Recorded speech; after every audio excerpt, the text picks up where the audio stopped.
In my second trip to the trenches, our officer was making his rounds of inspection, and we received the cheerful news that at 4 a.m. we were to go over the top and take the German frontline trench. My heart turned to lead. Then the officer carried on with his instructions. To the best of my memory, I recall them as follows. At 11, a wiring party will go out in front and cut lanes through our barbed wire for the passage of troops in the morning. At 2 o'clock, our artillery will open up with an intense bombardment which will last until 4. Upon the lifting of the barrage, the first of the 3 waves will go over. Then he left. Some of the Tommies, first getting permission from the sergeant, went into the machine gunner's dugout and wrote letters home, saying that in the morning they were going over the top, and also that if the letters reached their destination, it would mean that the rider had been killed. These letters were turned over to the captain with instructions to mail same in the event of the riders being killed. Some of the men made up their wills in their paybook under the caption Will and Last Testament. Then the nerve-wracking wait commenced. Every now and then I would glance at the dial by wristwatch and was surprised to see how fast the minutes passed by. About 5 minutes to 2, I got nervous, waiting for our guns to open up. I could not take my eyes from my watch. I crouched against a parapet and strained my muscles in a death-like grip upon my rifle. As the hands on my watch showed 2 o'clock, a blinding red flare lighted up the sky in our rear. Then thunder intermixed with a sharp, whistling sound in the air over our heads. The shells from our guns were speeding on their way toward the German lines. With one accord, the men sprang up on a fire step and looked over the top in the direction of the German trenches. A line of bursting shells lighted up no man's land. The din was terrific, and the ground trembled. Then, high above our heads, we could hear a sighing moan. Our big boys behind the line had opened up, and 9.2s and 15-inch shells commenced dropping into the German lines. The flash of the guns behind the lines, the scream of the shells through the air, and the flare of them bursting was a spectacle that put Payne's greatest display into the shade. The constant pup of German machine guns and an occasional rattling of rifle firing gave me the impression of a huge audience applauding the work of the batteries. Our 18-pounders were destroying the German barbed wire, while the heavier stuff was demolishing the trenches and bashing in dugouts or funkholes. Then Fritz got busy. Their shells went screaming overhead, aimed in the direction of the flares from our batteries. Trench mortars started dropping minis in our front line. We clipped several casualties. Then they suddenly ceased. Our artillery had taped or silenced them. In about 20 minutes, a generous rum issue was doled out. After drinking the rum, which tasted like varnish and sent a shudder through your frame, you wondered why they made you wait until the lifting of the barrage before going over. At 10 minutes to 4, word was passed down. 10 minutes to go. 10 minutes to live. We were shivering all over. My legs felt as if they were asleep. Then word was passed down. First wave, get on, and near the scaling ladders. These were small wooden ladders, which we placed against the parapet to enable us to go over the top on the lifting of the barrage. Ladders of death, we called them, and veritably they were.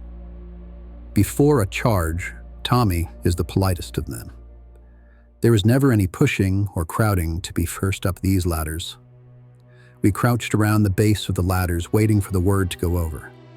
I was sick and faint, and was puffing away at an unlighted cigarette. Then came the word.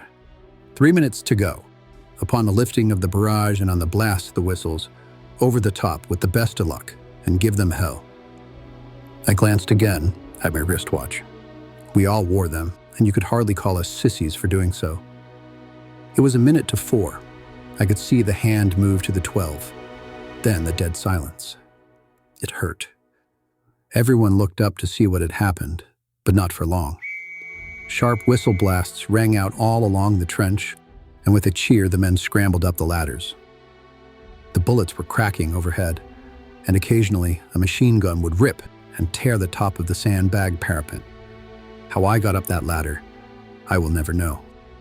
After I had passed our barbed wire and gotten into no man's land, a Tommy about 15 feet to my right front turned around and, looking in my direction, put his hand to his mouth and yelled something which I could not make out on account of the noise from the bursting shells.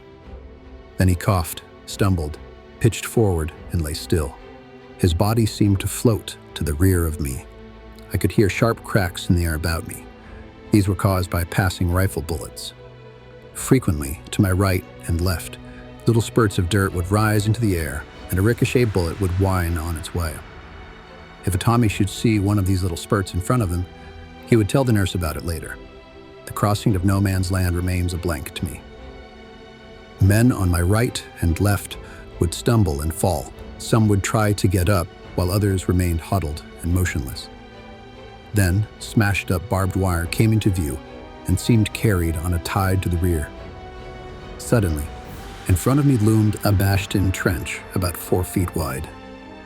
Strange-looking forms, like mud turtles, were scrambling up its wall. One of these forms seemed to slip and then rolled to the bottom of the trench. I leapt across this intervening space. The man to my left seemed to pause in mid-air, then pitched head down into the German trench. I laughed out loud in my delirium.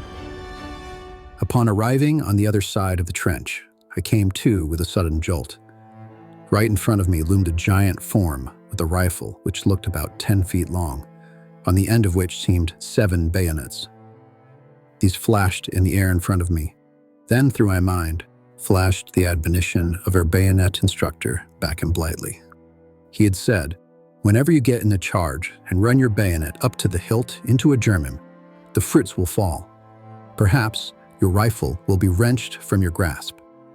Do not waste time if the bayonet is fouled in his equipment by putting your foot on his stomach and tugging at the rifle to extricate the bayonet.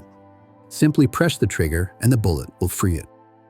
In my present situation, this was fine logic, but for the life of me, I could not remember how he told me to get my bayonet into the German.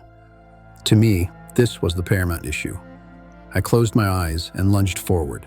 My rifle was torn from my hands. I must have gone to German because he had disappeared. About 20 feet to my left front was a huge Prussian, nearly 6 feet, 4 inches in height. A fine specimen of physical manhood. The bayonet from his rifle was missing, but he clutched the barrel in both hands and was swinging the butt around his head. I could almost hear the swish of the butt passing through the air. 3 little Tommies were engaged with him. They looked like pygmies alongside of the Prussian. Tommy on the left was gradually circling to the rear of his opponent. It was a funny sight to see them duck the swinging butt and try to jab him at the same time. The Tommy nearest to me received the butt of the German's rifle in a smashing blow below the right temple. It smashed his head like an eggshell. He pitched forward on his side, and a convulsive shudder ran through his body. Meanwhile, the other Tommy had gained the rear of the Prussian. Suddenly, about 4 inches of bayonet protruded from the throat of the Prussian soldier, who staggered forward and fell.